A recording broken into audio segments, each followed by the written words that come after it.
Welcome to the UNCDF webinar on digitizing payments in the time of COVID-19 and beyond. So I'm Karima Wardak and your host today. I'm a knowledge manager at UNCDF for the Inclusive Digital Economy team. In today's webinar, we would like to share with you some of the lessons we learned when developing digital financial services in least developed countries and in developing markets. And when we used our knowledge to help the digitization of payments for health workers during the Ebola crisis, or digitizing cash transfers for people in need after the Nepal earthquake. Or to quote another case we will discuss today, the digitization of cash-based interventions for forcibly displaced people in Zambia and Uganda.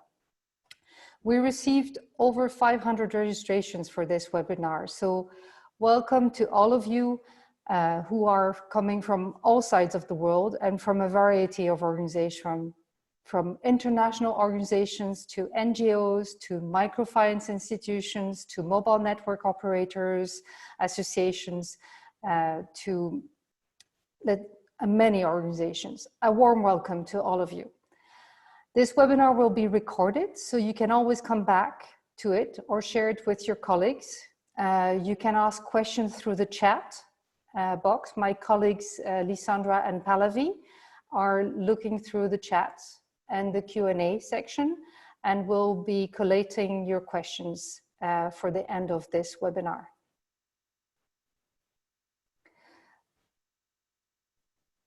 I see that people are still joining in, so I'm giving a few more minutes before I move on to the next slide. And my next slide is to introduce UNCDF, as I could see a lot of different types of organization coming in and maybe not all knowing what UNCDF stands for. So UNCDF is the UN Capital Development Fund that makes public and private finance work for the poor in the world's 47 least developed countries. UNCDF's financing models work through three channels: inclusive digital economy, local development finance, and investment finance. This webinar is organized by the team that focuses on building inclusive digital economies. This team has developed over a decade of experience in digital finance in Africa, Asia, and the Pacific. The vision and the results achieved by this team are illustrated in this slide. So moving back to today's webinar, I would like to introduce to you our speakers. So the first on this slide is Ali Akram. He's our technical expert with over 10 years of experience in DFS in countries across Asia, Africa, and the Pacific. He was one of the technical experts who supported the UN mission for Ebola emergency response. The program enabled payments to nearly 50,000 Ebola response workers across Guinea, Liberia, and Sierra Leone.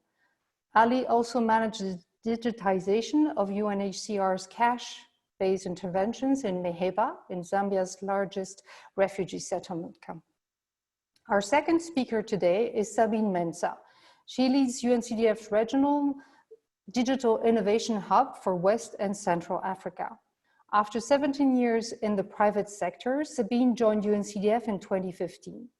The first project she worked on was with the National Treasury of Senegal on the digitization of pension payments for civil servants.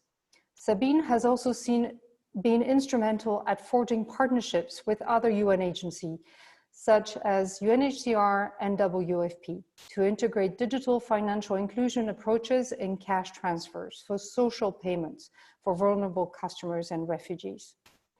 Finally, last but not least, Jaspreet Singh. Jaspreet leads the work of UNCDF and Inclusive Digital Economy team in Asia and leads the innovation work globally. He joined UNCDF in 2013 and has since led multiple engagements, especially in government-to-people payments in different markets in Asia and emergency payments after the Nepal earthquake. A warm welcome to all of you. Now let's move to our agenda. Our speakers today will walk you through the learnings and the prerequisites for digitizing through the following steps to digitize payments, They will first address the pre-implementation phase, namely the research phase and the planning and coordination phase, before moving to the implementation phase, where we will talk about how to onboard providers and finally onboarding beneficiaries. And we will conclude with a selection of lessons learned collected throughout our activities in digitizing payments.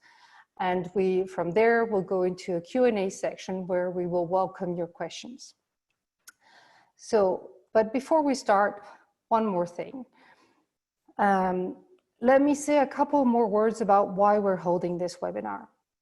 As the COVID-19 spreads and the lockdown in most countries forces people to stay home, it is clear that this pandemic is hitting hard the most vulnerable.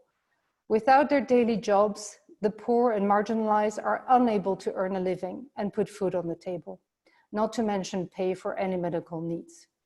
The world's poor have no access to adequate safety nets. This crisis is unprecedented by its scale, and there is no best practice to share for such a crisis. That's why communication and knowledge exchange with peers is even more important in this time. This webinar is an opportunity to share our learnings when digitizing payments and how such payments can potentially be leveraged in a time of crisis. We are now here to make the case for, we're not here to make the case for digitization. This is kind of a given right now with the growth of mobile money over the past decade and the role it played in the Ebola crisis. The efficiencies that were gained and, let's say, just quoting, the 10 million saved in Sierra Leone make themselves the case for digitizing payments. In this webinar, we will focus on how to make those payments happen based on past experiences in crisis and non-crisis time. When talking about digitizing payments, we're talking of an ecosystem of stakeholders. At the center, we have the beneficiaries. And working to service them, we have stakeholders with different incentives and markets at different stages of readiness.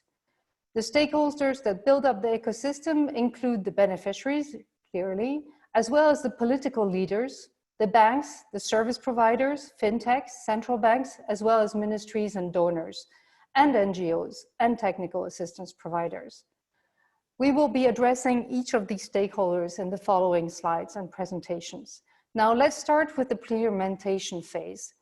Let's look at the consideration that you need to know about the beneficiaries and the market context, in particular, the infrastructure. Sabine, I would like to give you the floor to start with the importance of researching client needs and attitudes. Over to you. Thank you very much, Karima. Good morning, everybody. So perhaps before answering the question, let's reflect on what we're trying to solve here. A simple question, I would say. How do we fast track digital response to COVID-19? And there are several points of discussions here, but I want to share with you something I recently read in the United Nations Framework for the Immediate Socioeconomic Response to COVID-19. That during the Ebola outbreak in West Africa in 2014, more people died from the interruption of social services and economic breakdown than from the virus itself. This should not have happened, and the world cannot let it happen again. Fast forward 6 years later, the United Nations Economic Commission for Africa, in a new report on the coronavirus pandemic, estimated that over 300,000 Africans could lose their lives due to COVID-19, pushing close to 27 million people into extreme poverty. So yes, as we design solutions to digitize payment, it is critical that we research and understand client needs and attitudes, particularly around the benefits that we are pushing, around the current system that's being used, around the convenience of the location and the channels, around the safety, the technology that's being used, around the readiness of the client, around financial literacy and literacy issues in general. Client needs and attitudes should be well understood before engineering or re-engineering payment schemes. For instance, when we work on the pension project in Senegal, We combine a qualitative human-centric design research with immersions in the life of pensioners, working with our partners in Motion and PHP. Focus groups and quantitative surveys with partner TNS in Senegal. And we surveyed 2,000 pensioners. So what we learned? Well, most pensioners took public transport, bus, taxi, to collect their money. So which rounded up with a round trip costing about $1 to $5. Many of them spent between 2 to 5 hours in the car, waiting in a queue to receive their pension. 89% of the respondents to the quantitative survey had a mobile phone, and 49% were familiar with electronic money transfers. So, indeed, before we put the solution, we need to understand the client to make sure that the solutions that we are engineering or re-engineering are adapted to the need, are adapted to the impact that we want to have, particularly as we look at the situation in the field, particularly when it is in a crisis situation. Back to you, Karima. Thank you. And sorry for the change in slides. I'm going back to the slide and would like to give the floor to Jasprit, who will speak to the importance of understanding the context, and in particular the infrastructure context in the time of the earthquake in Nepal. Thank you, Karima, for that. And hello, everyone. And as what my colleague Sabine mentioned, the readiness of the ecosystem plays a very key role. And obviously, not all markets are at the same degree of readiness when it comes to either digital infrastructure or banking infrastructure or the last mile distribution infrastructure. So while it is important to, while the benefits of moving digitization to digital is given, but the fact that those benefit needs to be matched with actual readiness on the ground, and all options needs to be considered, because at this point of time when speed of delivery is important, we cannot just simply look at one model to achieve different the goals. So just to kind of lay out the context of surveying the landscape, there were two critical things when earthquake struck in Nepal in 2014. One was that we looked at the infrastructure, and second was the agency aspect of it. And when I say infrastructure, it was really looking at the market readiness. We started with mapping the availability of last mile payment service points, be it branches, agents, or national switch systems, linking the arrangement of liquidity with the distribution network on the ground to ensure that service delivery at all times. So why it was important? Because in Nepal, the foremost challenge was to identify locations of these access points and if they were active to serve. We started with laying out GIS coordinate on a paper-based map because there was no information available. And it was basically all sitting in Excel sheets with the central banks and the banks over there. So we have to literally start actually mapping it out on a paper-based map. The purpose was to ensure that beneficiaries do not have to travel much, or to what extent we can actually do a doorstep delivery, especially because there will be a lot of people with old age and disability who will have to be served. In this exercise, while we started with financial institutions, we didn't limit it to them. We found that Nepal as a country has many remittance companies which are active in rural areas. So we also kind of included them in that part of the mapping. This was to then create a more pragmatic plan on what geographies could be covered digitally or through digital means, and where we would have to still resort to a cash delivery mechanism against digital. As I said earlier, speed and getting the money in the hands of people who need it the most should be the primary driver of all of this. While working with humanitarian agencies and different financial institutions, we were able to extend the delivery of payments to some 10,000 displaced families. This experience actually opened up realization of government and central bank to set up a more robust mechanism, given how fragile Nepal as a country is in terms of these kind of vulnerabilities. In form of extending And as a result of that, they actually created a new payment channel. The government of Nepal, or Central Bank of Nepal, ended up setting up a fully digital access point map, which is also shown on the screen here, which basically allows them to now pinpointedly plan with greater accuracy in terms of how they could deliver cash digitally through different channels and in what geography.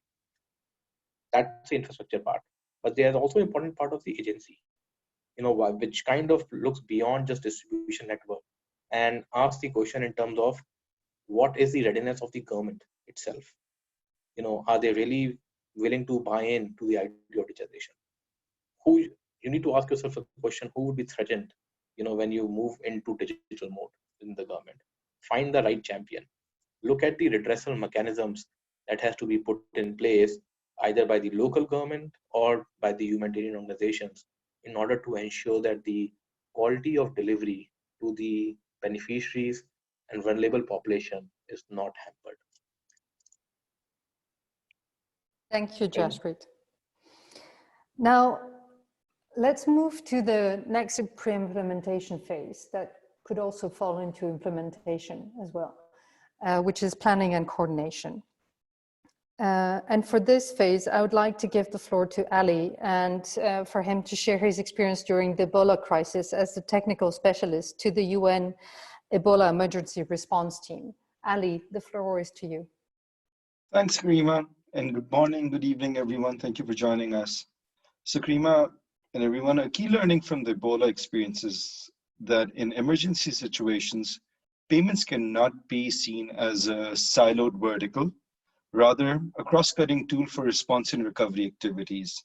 Now, this perspective was particularly important for effective planning and coordination where the outbreak within months spread across 3 West African countries of Guinea, Liberia, and Sierra Leone. The transnational nature of the outbreak required planning and coordination, not just at the country level, for which 3 country teams were present on ground, but also regional technical unit, which was established in Ghana, Accra. The payment program adopted an integrated approach, and the respective payment teams were not only embedded in existing coordinating mechanisms, but also created new ones at different levels to enable timely payments.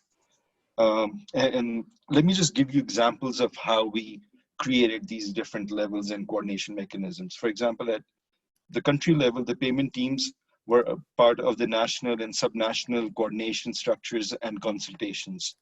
In Sierra Leone, they were a part of the National Ebola Response Center, the NERC. The payments team in Guinea participated in the National Technical Coordination Cell, which was set up to respond to Ebola. Similarly, in Liberia, there was very close interaction with the Ministry of Health and Social Welfare. So in this way, the teams were able to understand in real time and contribute towards the responses. For example, they were able to know where the payments are to be made, how many Ebola response workers, because this program specifically targeted Ebola response workers that were engaged in contact tracing, case handling, ensuring dignified burials for those who were killed in the outbreak, helping the government cleaning their lists, providing advice on matters of inclusion, exclusion, helping weed out duplicates, harmonizing payments across response workers, because there were multiple NGOs involved in this entire effort. So harmonizing the pays was also an important service that was provided through the payments team. And of course, support to the government on matters around tendering and contracting of payment services. So this was what we did at a country level. At a secretarial level, the payment teams were not only a part of the UN country team coordinating meetings, but also participated in various working groups that were set up by development sector partners to plan interventions around livelihoods and economic recovery. Moving on to the implementation level, where a lot of focus of these teams were, they helped establish different coordination mechanisms with the private sector and financial service providers. An example would be the Sierra Leone Cash Transfer Coordination Group that helped MNOs reorient their call centers and their infrastructure to help fight the outbreak. sending out SMSs to beneficiaries, creating mechanisms to provide literacy to those out on the front lines. So by adopting an integrated approach for payments, the teams created and leveraged multiple coordination mechanisms and forums during the outbreak. And this was critical for enabling payments to nearly 50,000 response workers in a matter of months across 3 different countries. So I think the experience from Ebola really provides us a lot of rich learnings and maybe even a roadmap in our response to COVID. Thank you. Back to you, Karina. Thank you, Ali. And I would like to add now share the floor with Sabine, because as our point, you're making the point, it's also very important to build the case with key actors in the ecosystem. Sabine, can you elaborate, please, on this point? Absolutely. And in this case, I really want to talk about the partnership within UN agencies and development sector partners. I mean, whether it's government to person or donor to person delivery systems, it is a team play. And this is the reason why we partner with other agencies such as WFP World Food Program and the United Nations UNHCR to deliver well on the digitization of cash transfers for very vulnerable people and refugees. So how do we build on our collective strengths, processes, and systems matters. For instance, we work with WFP to digitize conditional and non-conditional cash-based interventions for over 20,000 households in Senegal, in Matam, Tambacounda, Podor, Kolda areas. It is key for us as agencies and development organizations to put in place systems that would allow the quick capture of KYC information from end beneficiaries. And it's key also as we engage with financial service providers to identify the right type of instrument that our beneficiaries will need. And in this specific case in Senegal, the right wallet, whether it's a light KYC mobile wallet or it's a full KYC mobile wallet, has heavy consequences on the operational rollout of the registration campaign for the beneficiaries. And I also want to stress the fact that digitizing payment is just the first step. In order to use the money that's disbursed, in this case, for instance, on a mobile wallet, the end beneficiaries would need to have a variety of use cases proposed to them. So not only digitizing payments, but also building the acceptance network around the beneficiaries, enabling merchant payments so that that value proposition in digitizing through a channel that might be a mobile wallet or a card, whatever that channel is, that electronic channel, that value proposition builds around the need of the beneficiaries and ensure that they can leverage these digital payments through to the final ends of what they want to use the benefits for. So for us, understanding the type of considerations to understand as we are building these partnerships within the different agency, but also with the private sector in digitizing payment, understanding the cost element of the new system, understanding the efficiency gains and the new level of transparency that can be offered by digital payments, and as well as really investing time and energy to solve some of the soft issues that are linked to database systems and the quality of the data that we have from a beneficiary standpoint and from an ecosystem standpoint are all key elements that we stress as we learn from the experiences and the different projects that we've implemented with our partners. Back to you, Karima. Thank you. Yes, and to come back on that point, it was really, really important, like you said, to take into consideration the beneficiaries. And in the case of Ebola crisis, it was the health workers that were paid digitally, and clearly the efficiencies that were gained through such payments were really tremendous, and in particular for the health workers, because then what happened is that they could really focus on their their mission as frontliners in the crisis and stop worrying about getting paid and the hassle and that it took them to get paid, like, you know, sometimes even losing a day, if not more, of work to have to go and travel to a collection point. And when the payments were digitized, all these concerns and worries were gone, and the payments were done efficiently and in a timely manner, so that it allowed them to focus on their main duty, which was to support the sick in Sierra Leone in particular, and Guinea and Liberia. So now I would like to move to the next phase, which is implementation. And with that, I would like to bring in Jaspreet to discuss the importance of onboarding. Oops, sorry, something happened to the slides. Technology is not completely with me today. I'm sorry about that. I also noticed in the chat that some people are experiencing some problems with the slides. I hope this will stabilize now. So we're now moving to the implementation phase and the onboarding of providers. So here I would like to give the floor to you, Jaspreet, to talk about this the process of the tender and procuring the systems. Sure. Thanks again, Karima. I think this is one of the most critical aspects of, while you've moved away from your planning and you've kind of looked at what is the infrastructure and decided on the model, when you go out to basically tender, be it government or a humanitarian agency, how the tendering process is set up becomes critical not only from audit standpoint, but also what could be achieved with service providers in ensuring quality of service. While often in case, and that's what we experience while working in Nepal as well, that sometimes the definition of bank even could become prohibit in a way. While payment delivery could be done by a variety of institutions licensed by a central bank, most of the time in our experience in working with governments, we realize that governments are still stuck with legacy definitions. Example, the transfer of funds provided by government to end beneficiaries could only be done by certain kind of institutions, which are commercial banks, which basically restricts in a way other institutions to participate.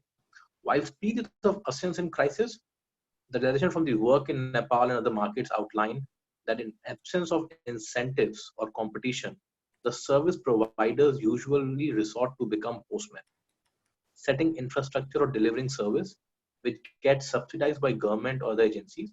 And once the flow of funds stop, the infrastructure is often seen as becoming dormant or inactive.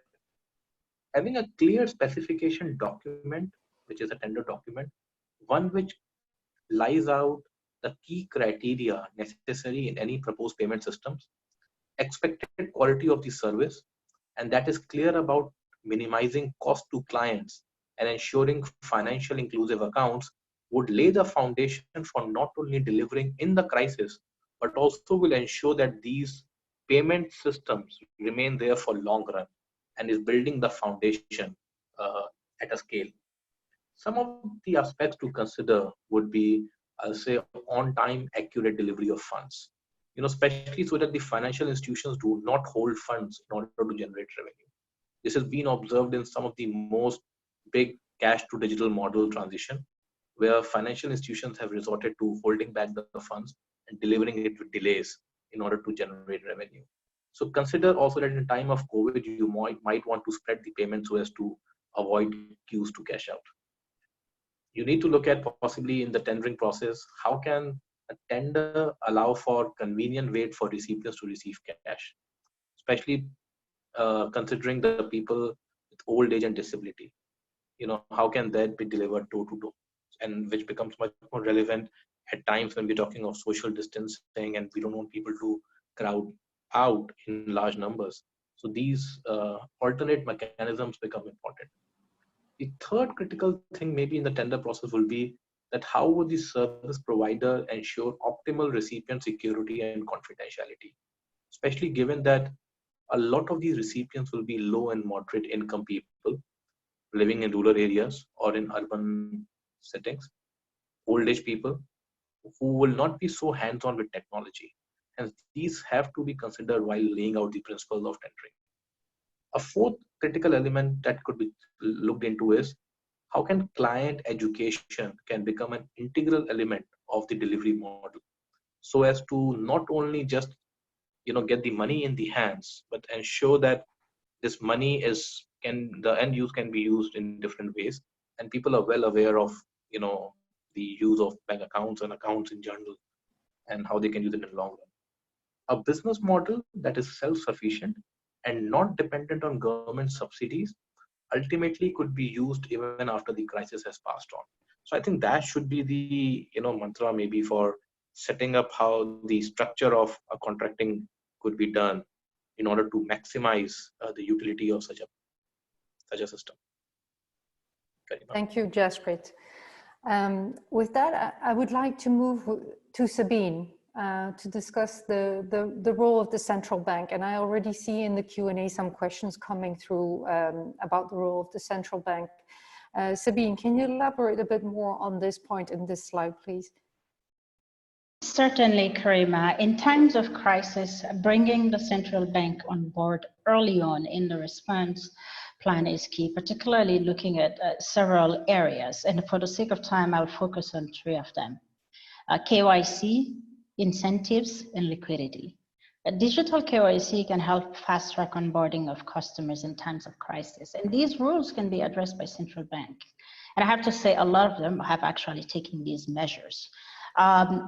During the COVID-19 confinement, central banks have the flexibility to put these specific measures that really, as an answer to the crisis that we have in front of us. I want to bring up 2 experiences, particularly, well, one for us, which wasn't during COVID, but I think has its relevance here, where we work with, in Zambia, with our partners, the UNHCR, the DFS, the digital financial service providers. We're able to advocate with the Bank of Zambia to accept refugees' ID cards, identity cards as a valid KYC.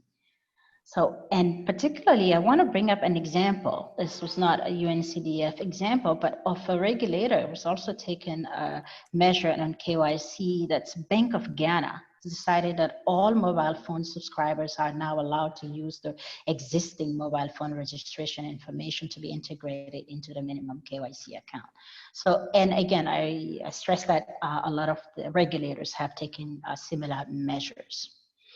The second one is around incentives. Incentives to boost the usage of digital payments. And then, for instance, the BCAO, the Central Bank of the West African Economic and Monetary Union, has promoted several incentives, such as no fees for mobile or digital payments for less than 5,000 CFAs, no fees for utility bill payments, no fees for merchants that are accepting digital payments. And then beyond KYC and incentives, payment processing terms and liquidity in the financial systems are well dictated by the central bank. Again, here several of the central banks have taken such measures.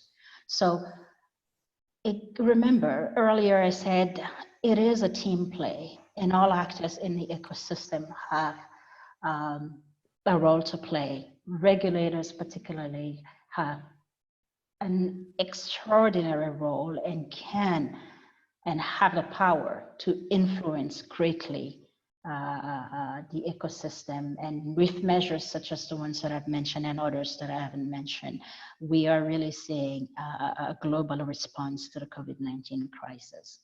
Back to you, Karima. Sabine? Back to you, Karima. Thank you. We lost the last few seconds of your connection. I just wanted to say, regulators have a great power and a great responsibility in times of crisis to take the incentives that are needed to really fast track the response from an ecosystem perspective. Thank you very much, Sabine. Really good to hear. Now, moving back to the beneficiaries, as we said, beneficiaries should be at the center. And Ali, I'm over to you now to tell us a little bit more about the concrete learnings you gained when onboarding refugees in the Maheba camp in Zambia. Thanks again, Karima. Yeah, so there was a lot that went into making the pilot in Meheba a success. But our limit, because of time, my Yes. learnings and structured around three key activities: the onboarding, the disbursements themselves, and the financial awareness and literacy building efforts that we undertook. So starting with onboarding, it was primarily done manually during the pilot building off of UNHCR's existing beneficiary lists. And we were supported in field by UNHCR staff in the settlement and working with the DFS providers. And you can see some pictures around those also. Um, every beneficiary had to be registered, and we did that by sequentially working, or at least we had planned to work block by block, because the camp was structured in blocks, and had pre-notified the beneficiaries of when we would be registering their block. And there were many learnings and challenges, of course, that came in during that process. For example, many refugees forgot to bring in their ID cards. A lot of refugees came in either on the wrong day or those that were not on the lists and insisted their names should be on the lists, even though they were not registered with UNHCR as beneficiaries. So these are teething issues that I think from our learning of the clients, which are the beneficiaries in this case, were rich, insightful, and learning generating also. Now UNHCR has digitized the entire process where community development workers, and these are people from within the settlement, they do the registration and they're equipped with UNHCR's COBO data management and collection tool. So it's all done without any manual entries. And so with the onboarding done, before I jump into disbursements, I think it's good that I share some context about Meheba. So Meheba, even though it's one of the oldest refugee settlements in Africa, it's really remote and had no DFS providers when we went in. Also, Zambia, the average agent over there would not have liquidity more than $50 available, right? And we were dispersing much more than that. So planning and for the pilot, we had to do a lot of modeling to understand what the requirements would be for each block and work with the DFS providers to create agents in each block with presence. And to do that, we went out and mapped cash-rich businesses in nearby towns and made them super agents and linked them with agents within each camp in each block.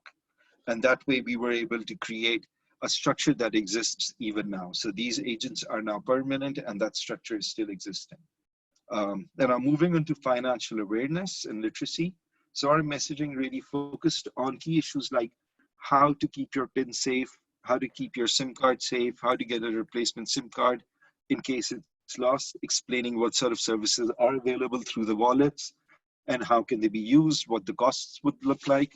And these learnings and trainings were imparted in three ways. So we started off by broad-based awareness creation activities across the camp, followed by, and those were done town hall style, right? And then followed by focus trainings for beneficiaries, which were more like in-class training sessions. And then we provided one-on-one reminders and guidance to the beneficiaries at time of SIM card issuance. And the trainings were provided in three languages, French, Swahili, and Bemba, because the refugees were from Angola, DRC, and we needed to have that multilingual availability in our communication there. And now UNHCR has also been leveraging community development workers, trained them to handle basic queries, be able to register complaints through the COBO device. So that brings in transparency also on ground. And in short, I'm happy to share with everyone that the pilot that we had started, starting with 750 households across one camp, which was Meheba, now has expanded and has been institutionalized by UNHCR, covering 8,000 households across two refugee camps, Meheba and Meyakbayokwa in Zambia. So thank you. And back to you, Karima. Thank you, Ali. The line broke off a bit for me, so I hope it was not the case for everybody. And in the interest of time, as we move to the next point, which is the concluding lessons learned that I would like Sabine to share with all of you. Let's try and keep this to a short 4 minutes so we have enough time for Q&As. Over to you, Sabine.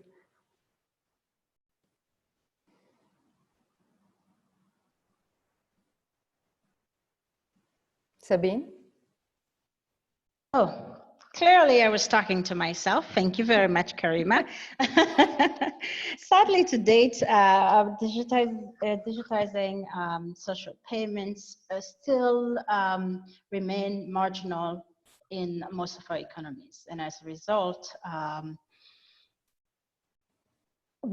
cash payments are prevalent, I would say, in these big social payment programs. I want to share a statistics I saw on Ugo Gentilini's recap of cash transfers, whereas at the end of March, he said that cash transfers, there were about cash transfers were the most effective ways to support people during crisis, and then particularly looking at social cash transfer, where more than 150 governments had taken measures in place. And out of those, 58 countries had programs about cash transfers as a response, and 35 were new.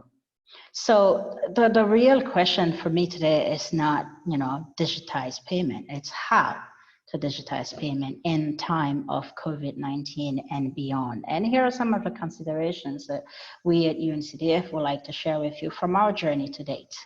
So first, it's the engagement of the stakeholders, both in the supply ecosystem, it does matter, as well as the engagement of regulator and government. But because we are in an emergency situation, flexibility is even more important in the way that we make sure the solutions adapt to the reality in the field.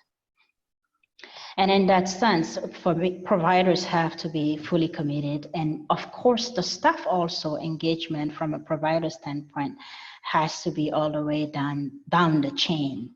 Service providers need to plan sufficient human resources to handle the labor-intensive nature of some of the cash transfers program, particularly as it relates to onboarding customers and organizing and sorting some of the issues that can arise with whether it's a card system that's being used or it's a mobile money wallet, therefore the PIN and whatnot. So taking the time to explain to the beneficiaries the new technology, the new systems, and make sure that they also understand the terms and of the engagement they're taking with these new systems is critical. It is also important that before rolling out the systems that providers and also the different stakeholders into the ecosystem of the payment of digitization really think of the changes and the procedures that are going to be happening and how we spend time in educating and putting in place the proper planning and coordination mechanism. In terms of crisis, I really believe that our ability to support business continuity plan by providing additional support and training the government agencies is also critical. Anything we can do to alleviate the barriers to onboarding as many people as possible into the system, whether it's KYC or other types of incentive. The crisis today, the situation today, the COVID-19 situation imposes the need to fast track all of these processes. And I believe most of us here on this call have part or one or pieces of this process. And the big question is, how do we work together to really bring a solution now? Because we don't have a year, we don't have 6 months. Our horizon is now, it's tomorrow and the day after.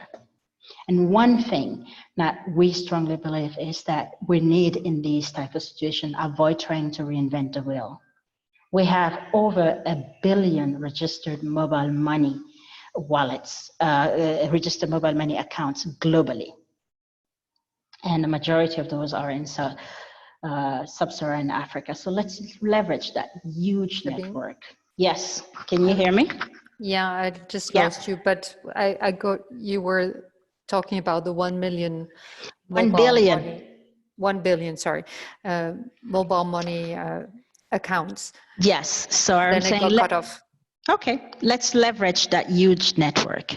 Let's leverage every single transaction as an opportunity to educate customers on preventive measures. Let us work with systems, providers, and channels that are already existing and leverage mobile money as a channel for getting the response to the consumers and helping them when they need it at most. And let's work together to boost the onboarding of those that are still excluded from formal financial systems.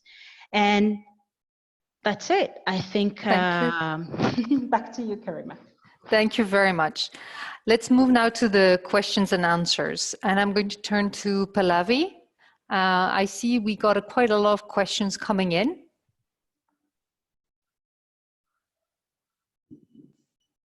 Yes, Karima, thank you. So we have a lot of interesting questions. Maybe going to try and, yes.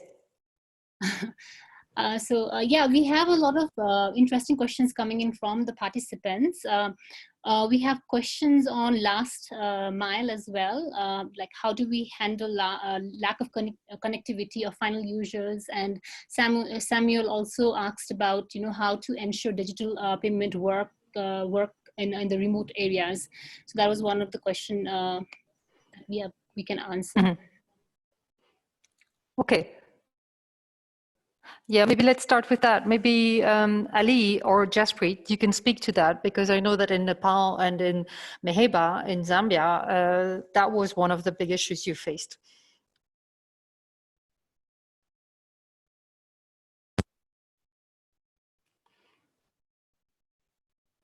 Ali, I think you tried to talk, but I didn't hear you.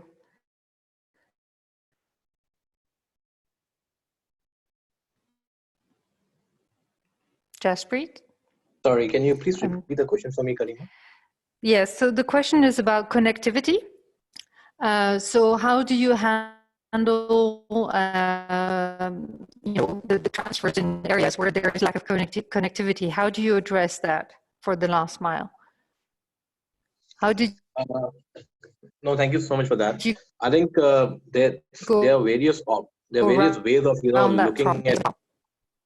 There are various ways of looking at connectivity, and I must just say upfront that while mobile, there might be locations where you might see that there's mobile connectivity, but that does not at all mean that the mobile connectivity will be good enough for actually transferring of data back and forth as online transactions takes place. So you would have to kind of look at various options based on the infrastructure readiness in terms of offline and online, and there are technology options which allow for a combination of applying both offline and online models, which combines PIN or biometrics and other form of authentication mechanisms. So and this is how we primarily went about understanding the infrastructure on the ground, and then basically putting on top of it the degree of connectivity that we had, especially in Nepal, where most of the terrain is also very mountainous, and it might have mobile connectivity, but the data connectivity completely could be absent, which does not allow for online transactions to take place. So that's how we went about with a combination of offline and online models based on what was a realistic scenario on the ground, and which will ensure that the delivery can be done on the given date, because people at that point of time was actually looking forward to receive benefits so that they can continue with their livelihoods.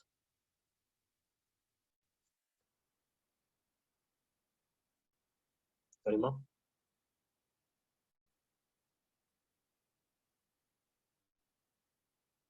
Okay, Pallavi, can you give us the next question while we're waiting for Karima?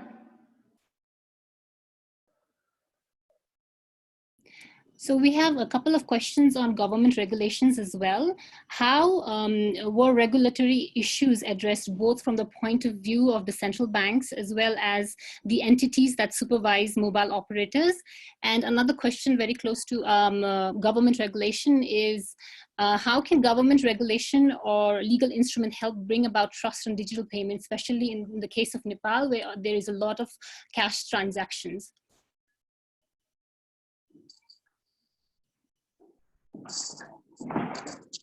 Sabine, do you want to answer that? You can do the Nepal one, but I would say a specific example, for instance, when we were looking at pension in Senegal, one of the questions was electronic signature. Is there a regulatory framework around electronic signature so we make sure that we can indeed digitize pension payments? So, and in the case of Senegal, there is, and we have the l'agence ADIE, l'agence, oh goodness, I'm having a block. ADIE is the agency, it's a government agency responsible for electronic signature, and there is a process indeed on electronic signature. So that's an example of regulatory issues that was addressed, or actually it wasn't addressed, but we realized that there was already a framework in this. In the case of Zambia and the refugees ID card, I think it was mostly advocating and working with the Bank of Zambia, because in the Meheba camp, most people have the refugee ID, and that's the only identity that they have. So, and I think that's one of the roles for UNCDF as well, is to advocate where we see these barriers, that we can work with the regulators and also with the ecosystem, the providers, advocate for these amendments and these evolution into the regulatory framework that would enable us to serve the most vulnerable ones. To the second part of this question, where someone mentioned that cash is the most preferred mode in Nepal. It is not only in Nepal. I think this is true for most part of the world. Cash has been one of the most preferred modes because there has been no other alternative in which people can actually receive or use money in different ways for a long time. And obviously, with digital payments coming at the forefront, it also creates a lot of new incentive for people to shift away from cash and basically deliver, get used to or get access to services in from a very different standpoint. Plus, there's element of cost or delivery of cash, which needs to be considered while making this move. And there's elements of transparency and trails which also come in, especially in these bulk payments, where the government or the humanitarian agencies would like to know who is receiving the funds and when, and then how maybe he's spending that out. The second element, possibly from a regulatory standpoint, is that the regulators, and I think it was covered well by Sabine and Ali both, that how KYC norms and some of the barriers to entry, by lowering them down and ensuring that convenience is built up at the last mile level, things could be well structured and allow for this transition to happen more quickly. And I'm sure towards the end of this presentation you will find some easy link to some of the work that both UNCDF has done, other agencies have done on the transition, which can provide a good input to how this could be done successfully. Sorry, I had a technical problem. That's why the presentation is no longer showing, but I'm rejoining and will be with you in a minute with the slides back, where I can also share the references. Maybe if Pallavi can push to you the next question, and as I rejoin the call and share my screen again. Sorry about this glitch.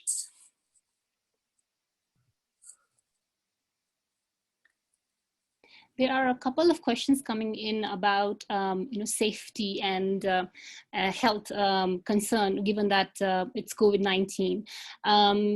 Can Ali draw in his Ebola experience to share on this? So what's your experience with Ebola on the challenge of ensuring beneficiary health and safety? Yeah, can you hear me now? Hello? Yeah. Okay, yes, we great. can. Yes, so there are big parallels between Ebola and COVID. COVID, of course, transmission is much easier as opposed to Ebola, but still we had a lot of concerns where biometrics were not used because there were fears that people would touch the same screen and that would help expanding, or the transmission would speed up because of that.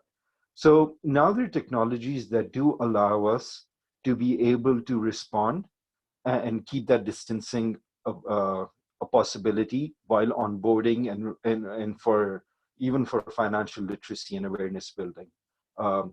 In many countries, I can take Nepal as an example, where there is proper KYC done before SIMs are issued. For example, photographs are taken, an ID card, photocopies are collected by telcos at time of issuance. In different countries, biometrics are collected, and that allows self-opening of mobile wallets also. Similarly, financial education and literacy efforts, one could use SMS, RoboChat, it's a technology that's really proving to be a useful tool for such purposes. During Ebola times, we also worked with the government for relaxation in some KYC requirements. And there were limits also that were in some cases enhanced and in some cases relaxed to enable these payments. So when, to the earlier question, when Sabine responded to close engagement with the regulator, these are things that honest brokers like UNCDF and other development partners can come in and help the regulators understand what are the different means and what are the impacts of such regulatory and policy changes that can help the uptake. Thanks.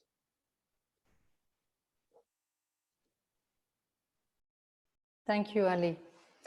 Any more questions? That we still have a couple, 2 minutes to answer questions before we wrap up with concluding remarks from Ali, Sabine, and Jaspreet.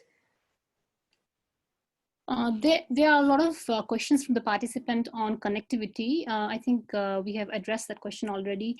Yeah. One of the question that was raised is, what sort of support are we looking at from the donor side? Sabine, maybe that Sabine and Jaspreet, can you take turns in? Yes, absolutely, Karima.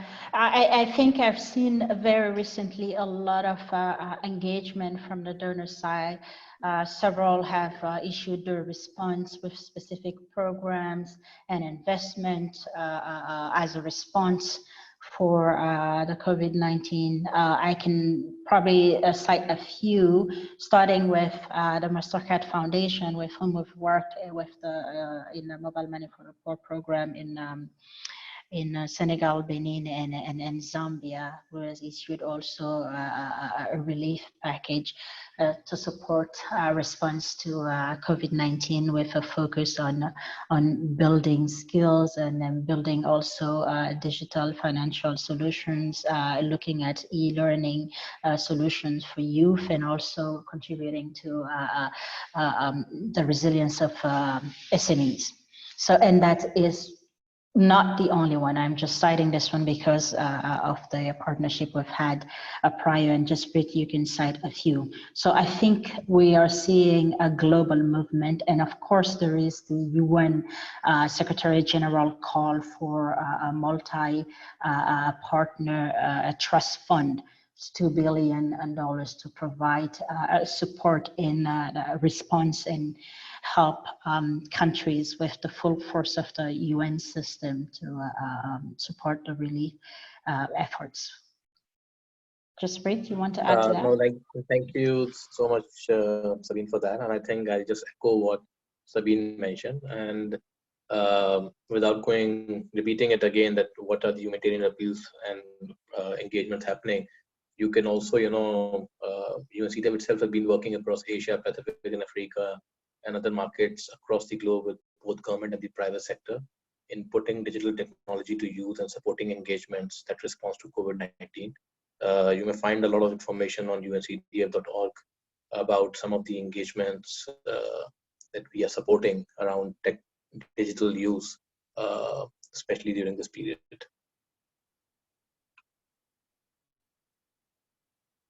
Karima? Thank you very much to both of you. And sorry again for the technical glitch that just occurred a few minutes ago. I think with that, because it's now 3 p.m.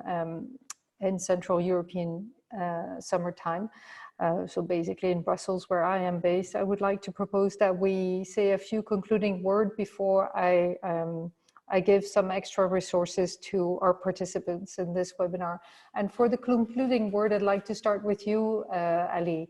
What is your takeaway from your own experience and from the questions that were coming in this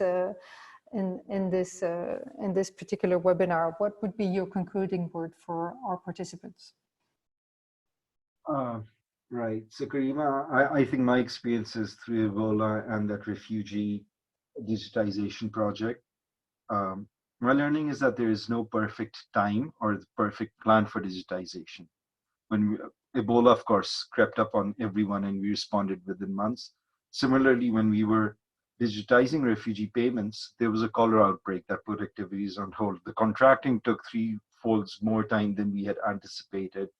There was a deteriorating situation in DRC that threatened an influx of refugees into Zambia. So all of those variables we had to plan around, and what really was critical for success of both of these interventions was the availability of on-ground availability of technical experts that were agile, robust, and were able to pull and push activities as needed, but respond. So there, if one waits for that perfect time and perfect set of regulations to come in, I don't think, my experience tells me that's not necessary. And the situation right now gives us the opportunity to leverage these channels, not just for the short-term response, but also longer-term livelihood building and inclusion goals.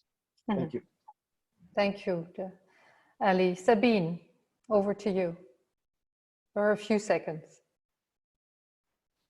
Karima, COVID-19 is here upon us, but I'm optimistic and I want to believe that this is not here to stay forever. 1.7 billion people remain financially excluded. Our collective strength could ensure inclusive digital economies that leave no one behind.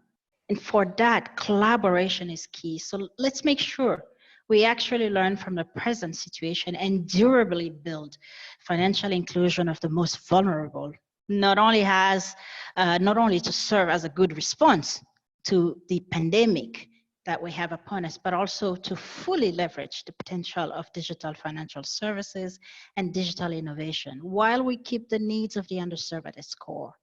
And particularly now, as we kick off the final decade of action for the 2030 Sustainable Development Goals, UNCDF is gearing up to set up a regional platform in West and Central Africa that will contribute to leapfrog the digital transformation of our economies, building on our expertise, assets, and successful experiences in financial inclusion, local development, and investment. In due time, we will reach out to all of you to join us in this effort. I look forward to that time, but for the time being, I would like to really thank all of you for your great input and for your time.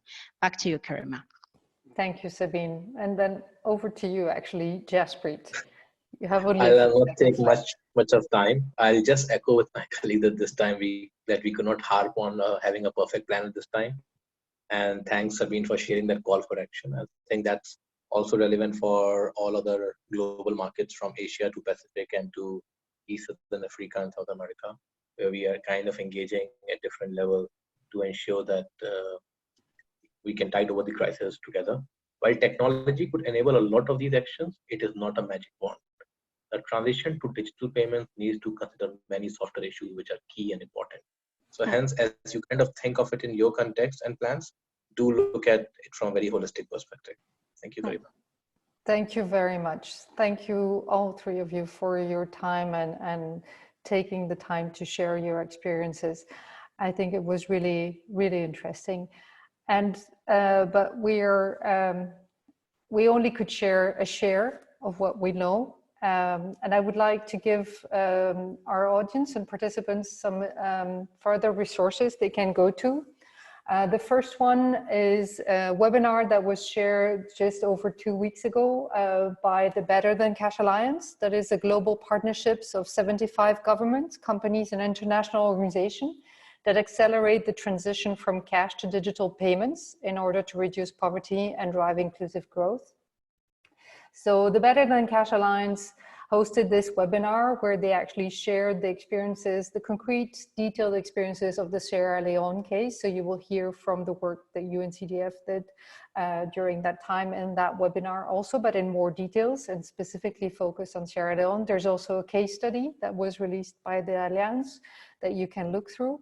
And obviously we said that this webinar was about, digitizing payments in the time of the COVID-19 and beyond. And looking beyond, these are other resources that you will find very useful. The one published by the Pacific Financial Inclusion Program in the Pacific then has, this publication in particular has a very interesting checklist that I'm sure many of you will find very useful. I would like also to draw your attention to the Responsible Digital Payments Guidelines produced by the Better Than Cash Alliance, as I just quoted before. The case study is also published from the Meheba experience that Ali was describing. So you can find more details about the Meheba digitization of payments here.